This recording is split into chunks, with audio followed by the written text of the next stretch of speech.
still doubting Caitlin Clark now. Imagine being a little girl watching your basketball hero dominate the game. Now imagine years later, that same hero is standing in front of you, praising your greatness. For Caitlin Clark, that moment happened with Maya Moore. All I ever wanted to do was meet her. I didn't have a phone. My dad didn't have his phone, so I just ran over. It's like, can you sign my shirt? Signed my shirt, gave her a hug, ran away. It's like the most vivid memory I have of like women's basketball growing up. And like, honestly, like I still tell everybody that story because it meant so much to me. It's like so cool. But Moore wasn't the only WNBA legend to recognize Clark's rise. Multiple MVPs, past and present, saw the impact she was making. So how did this full circle moment unfold? And what did it mean for Clark's journey? Before Caitlin Clark was a household name, before she was breaking records, before she was a professional athlete, she was a kid with a dream. And, like so many young basketball players, she looked up to Maya Moore. Clark has told the story many times. She still remembers the exact moment she met Moore. She didn't have a phone to take a picture. She didn't ask for anything more than a quick autograph and a hug. And for her, that memory never faded.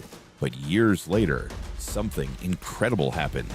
On the night of Caitlin Clark's final regular season game at Iowa, she walked into the arena expecting another electric crowd. What she didn't expect, the moment Clark saw Moore, she lit up like a kid again. They embraced. They shared a moment. And in that moment, it was clear. Clark wasn't just the fan anymore. She was now a peer. She had entered the same world as her childhood hero.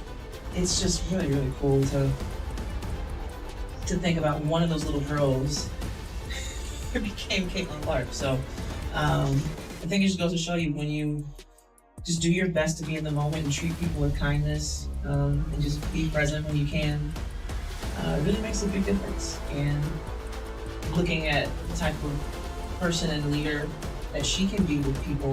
For Maya Moore, the moment was just as special. She had seen so many young girls look up to her over the years, but now, one of those little girls had grown up and become Caitlin Clark. Moore spoke about how powerful it was to see the next generation thriving. She wasn't just there to watch Clark play, she was there to acknowledge her greatness. That alone speaks volumes. But Clark's full circle moments didn't stop with Maya Moore. Former All-Star Game MVP Erica Wheeler, a veteran in the WNBA, had a different kind of praise for Clark. Wheeler didn't just focus on Clark's talent. She talked about who Clark was as a person. She described how Clark kept the Indiana Fever's locker room lighthearted, making jokes, keeping the team loose, and helping ease the pressure of a historic rookie season. Wheeler's words added another layer to Clark's story. Beyond the records, beyond the media attention, she was just a kid who loved basketball. And that's what made her so special.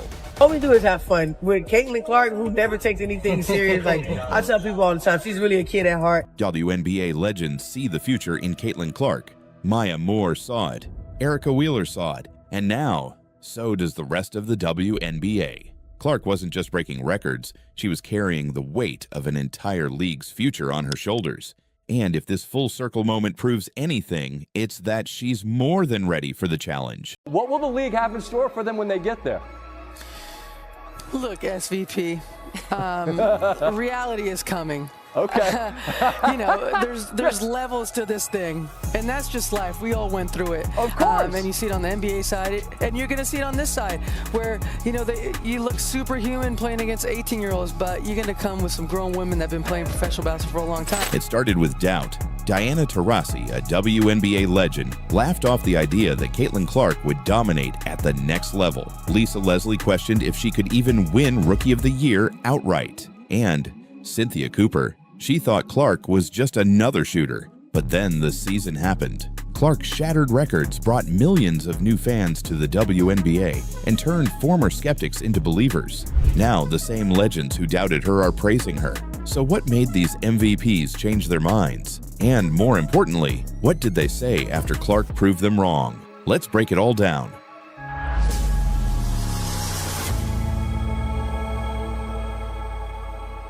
Diana Taurasi wasn't just skeptical, she was dismissive. Before Clark even stepped onto a WNBA court, Taurasi warned that reality was coming and that Clark would struggle to adjust to playing against grown women. Look, SVP, reality is coming. Okay. There's levels to this thing, and that's just life. We all went through it. Of course. And you see it on the NBA side, and you're going to see it on this side, where you look superhuman playing against 18-year-olds, but you're going to come with some grown women that have been playing professional basketball for a long time. At the time, it seemed like just another veteran humbling a rookie, but Taurasi's words took on a new meaning as Clark started breaking records immediately. Clark's impact wasn't just about scoring. She was dictating the pace of games, setting teammates up for success, and thriving under pressure. By mid-season, Taurasi's tone changed. Instead of talking about Clark's weaknesses, she was suddenly talking about Clark's work ethic, her ability to handle pressure, and her love for the game. Taurasi even went as far as to embrace Clark post-game, offering her respect in front of the cameras. This wasn't just a small moment, it was a complete reversal. But Taurasi wasn't the only MVP to admit Clark was the real deal. Lisa Leslie made headlines when she publicly stated that Caitlin Clark and Angel Reese should share the Rookie of the Year award. That statement fueled an already heated debate between fans who believed Clark was clearly the best rookie. The whole point of the voters is that you have to make tough decisions. And I do still think the decision is tougher than you seem to think. I still stand on the fact that I think that is Caitlin Clark because of all of the things that I've mentioned before, but because people don't really do their research, I'll remind them again, because it is harder to translate as a guard right away in the league, and also because of not just the historical stuff that she's doing, but because she is so integral to what the Fever do and the idea that she is at the moment leading her team to the postseason. How you contribute to your team and what your contributions mean in terms of team success is important. And so I think that it should be Caitlin Clark as Rookie of the Year, while I still enjoy the debate for people that feel like it should be Angel Reese. And those who wanted Reese to receive equal recognition. Should there be a co-Rookie of the Year? Because Angel Reese is, of course, doing historical things with her double-doubles as a rookie, and Caitlin Clark already has set 1 million records and looks completely unstoppable, especially when it comes to dishing. And it feels like we are both on the same page here. No, they're not equal. It's not Rookies of the Year. It is the rookie who has had the biggest impact on their team, and it's unequivocally, and the odds are saying that it's even distancing itself even further, that it's Caitlin Clark. She is leading in all of the statistical categories as a rookie, minus rebounds. Obviously, Angel Reese is averaging a double-double, but the impact on the team, we are talking again ad nauseum about Caitlin Clark leading as a rookie the Fever to the playoffs for the first time since 2016. They are ahead of the Chicago Sky. So I think, to me, if this is even breaching a conversation of splitting this, it might as well be, hey, you're a rookie, here's an award. You're also a rookie, here's just an award for being a rookie. However, as the season unfolded, Leslie's stance shifted. Clark wasn't just performing well, she was carrying the Indiana Fever and rewriting the WNBA's history books in the process. Leslie eventually changed her position, admitting that Clark had adjusted to the WNBA better than she expected. It was a clear sign that even legends couldn't ignore what was happening. Cynthia Cooper had been one of Clark's biggest question marks. She believed Clark was talented, but thought she was just another three-point shooter. However, as Clark's game evolved, Cooper saw something different. She started calling Clark crafty, praising her vision and playmaking. Cooper even admitted that Clark was a much better passer than she initially gave her credit for. For someone like Cooper, a player who dominated the early years of the WNBA, this was a huge admission. It wasn't just about Clark's ability to shoot, it was about how she saw the game. Clark didn't just win over fans, she forced WNBA legends to reevaluate their beliefs. Brought that noise, and the fact that she can knock down the NBA three-pointer, especially back then, and still get to the rim when you play up on her, like she was cat quick. She just really brought the complete package. She's not just a three-point shooter. She's a great passer, not a mediocre passer, not so-so. She is a great passer. She made believers out of doubters. And the best part? She's just getting started. 62 records. Not 6, not 10, but 62. That's how many WNBA records Caitlin Clark rewrote in her first season alone. From assists to three-pointers to all-star votes, she didn't just make history, she erased the old records and built new ones in their place. But the real question is, how did she do it? Let's break down the numbers that even Clark's biggest critics can't argue with. When Caitlin Clark stepped onto the court for her WNBA debut, expectations were sky high. But instead of crumbling under the pressure, she thrived. Her playmaking ability was immediately on display, and it didn't take long for her to start shattering records. Most assists in a single season by a rookie. Clark owns it. Most assists in a single game by a rookie? That's hers too. But she wasn't just dishing out assists. She was a scoring machine. Clark broke multiple three-point shooting records, proving that her limitless range from college translated perfectly to the pro game. And that wasn't even the most impressive part. Clark wasn't just dominating on the court, she was dominating the conversation. Her popularity reached unprecedented levels, and fans made sure the league took notice. The result? Clark received more All-Star votes than any player in WNBA history. More than Breanna Stewart, more than Aja Wilson, more than anyone, ever. Her impact was so undeniable that even WNBA veterans who once questioned her abilities had to acknowledge her greatness. Before Caitlin Clark, no WNBA rookie had ever put up numbers like this. Rookies are supposed to struggle. They're supposed to take time to adjust. But Clark? She adjusted immediately. Instead of hitting the rookie wall, she only got better as the season went on. She wasn't just breaking records, she was changing the way people viewed rookie seasons. Clark's record-breaking season does more than add numbers to her resume. It sends a message to the WNBA, to her critics, and to the fans. She's not just a great rookie, she's a generational talent. And the scary part? This is just year one. Before Caitlin Clark, the WNBA was growing, slowly. After Caitlin Clark, it exploded. More fans, more sellouts, more people watching women's basketball than ever before. And the numbers don't lie. Clark isn't just a player, she's a phenomenon. So how exactly did she turn the WNBA into must-watch television? Let's break it all down. The Caitlin Clark effect is real, measurable, and impossible to ignore. Before Clark, WNBA arenas rarely sold out. The moment she entered the league, Indiana Fever games became the hottest ticket in sports. Road games in New York, Los Angeles, and Las Vegas packed. Even teams that never struggled to sell tickets, like the Chicago Sky and Phoenix Mercury, saw Clark-related attendance spikes. And it wasn't just in-person crowds, TV numbers skyrocketed too. The Indiana Fever's debut game shattered viewership records, pulling in millions of viewers, more than some NBA playoff games. ESPN, ABC, and CBS started prioritizing WNBA broadcasts like never before. Why? Because people were tuning in specifically to watch Clark play. Veteran superstars Breanna Stewart and Candace Parker didn't hesitate to give Clark her due. Parker, who has been a face of the league for years, stated that Clark wasn't just helping the WNBA. She was changing the game of basketball, period. I think that's what she's done for the game, you know, in general. I don't say women's basketball, I say the game of basketball, period.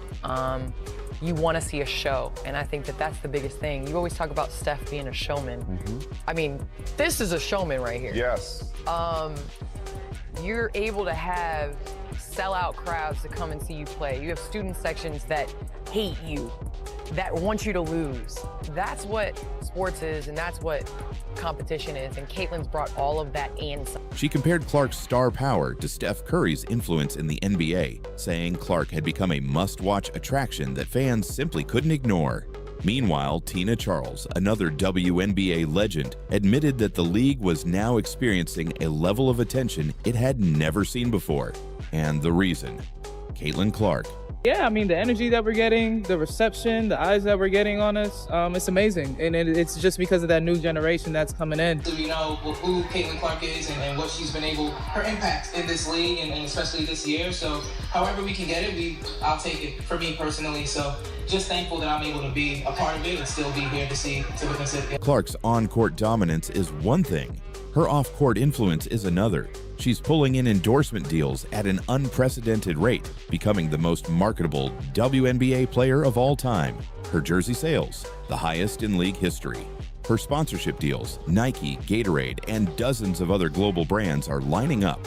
No other rookie has ever had this level of commercial appeal.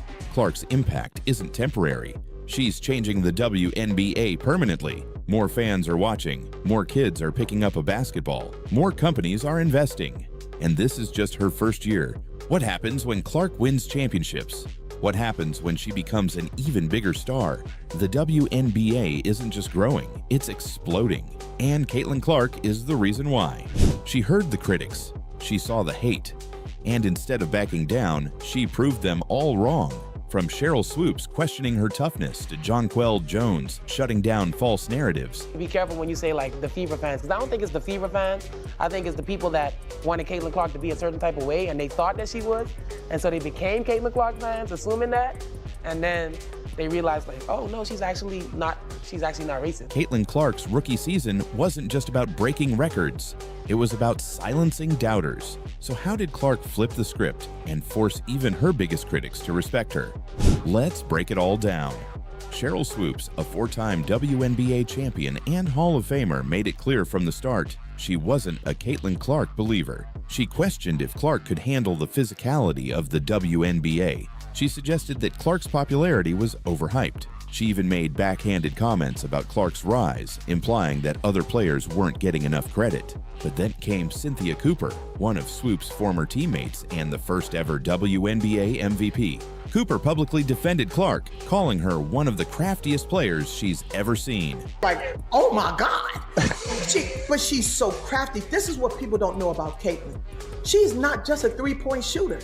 She's a great passer, not a mediocre passer, not so-so. She is a great passer, but also she's crafty. I saw her get the ball, lay it up on the back door cut, like they waiting for her to pop out to the three-point line. Boom, she slips back door, gets that bucket. Like, she is crafty, and she's just a rookie.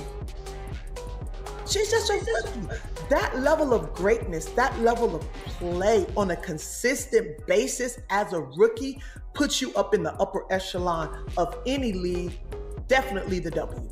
She admitted that Clark wasn't just a shooter, she was an elite passer, a high IQ player, and a true game changer. This wasn't just about Clark's performance. This was a debate between WNBA legends about her legitimacy. And by the end of the season, Clark had won.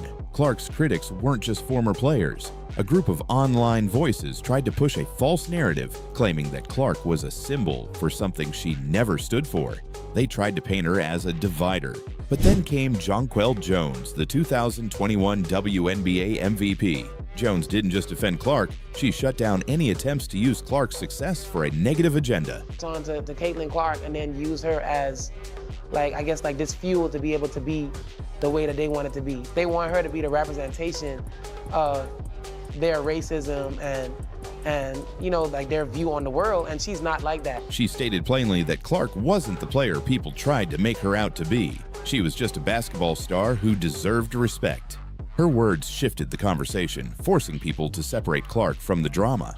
And in doing so, Jones made it clear Clark belongs in the WNBA, and no one can take that away from her. Tamika Catchings, the Indiana Fever legend, steps in. Tamika Catchings is one of the greatest players in WNBA history. A WNBA champion, MVP, and Olympic gold medalist, she's seen every great player come through Indiana. And when Catchings spoke about Clark, she didn't hold back. Start off, Caitlin Clark right now, Indiana Fever. What is she doing for the WNBA? How much do you love it? Obviously, Caitlin Clark effect, being able to come in, but what I think is what she brings. Yeah. Coming from the college realm, there's a lot of great rookies that have come in. She's definitely spearheading it all. She acknowledged that Clark had transformed the Fever franchise overnight. She recognized that Clark wasn't just playing well, she was elevating the entire team. When one of the most respected Indiana Fever legends gives you that kind of praise, it's hard for critics to keep their argument alive. Clark's redemption story was never about words, it was about actions. Clark didn't clap back at critics. She didn't engage in the off-court drama. She just played. And in doing so, she proved every hater wrong. She forced Swoops to watch as her former teammate praised Clark. She had Jonquel Jones publicly shutting down negative narratives. She earned the respect of Tamika Catchings, an Indiana Fever icon. This wasn't just about basketball, it was about validation. And by the end of the season, there was only one question left: who?